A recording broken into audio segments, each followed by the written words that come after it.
everyone, especially to you, ma'am. I am Heronisa K. Ali, reporter number 24. Our topic for today is all about external actor and international support. When you say external actor, ay tumutukoy sa individual, group, organization o bansa na nasa labas ng isang sistema o estado ngunit nakikialam, nakikipag-ugnayan o may impluwensya sa kung paano ito gumagana.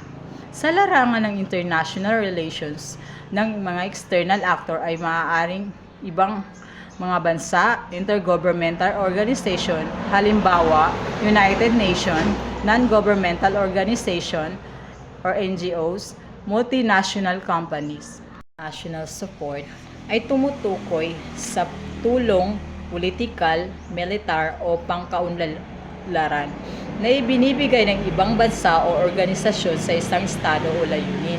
Ginagamit ang konseptong ito sa iba't ibang larangan tulad ng international relation, ugnayang panlabas o mga bansa, political science, agham pampolitika, developmental studies, pag-aaral sa kaunlaran. Relation sa Organization ng Cooperación Islamiko o OIC na nagtataguyod ng pagkakaisa sa mga bansang Muslim, kapayapaan at seguridad, lalo na sa mga isyung nakaapekto sa mga Muslim.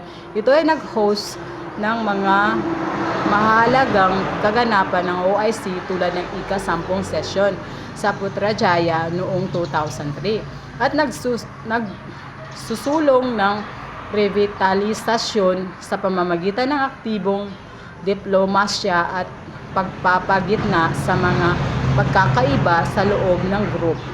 Itinuturi ng Malaysia ang sarili bilang isang moderatong leader na nagtataguyod o kooperasyong ekonomiko at sumasalungat sa mga pananaw na nag-uugnay sa Islam sa terorismo.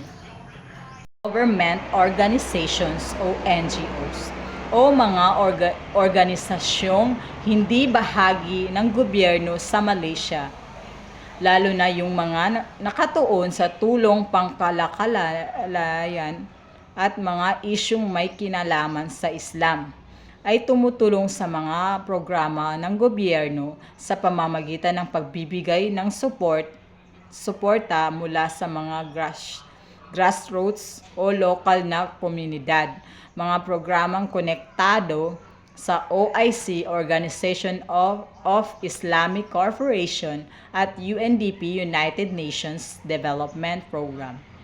Ang mga NGOs na ito ay aktibo sa mga gawain tulad ng pagpapatibay ng mga adhikaing advocacy, pagtulong sa panahon ng kalamidad, disaster relief, at pagpapaunlad ng komunidad.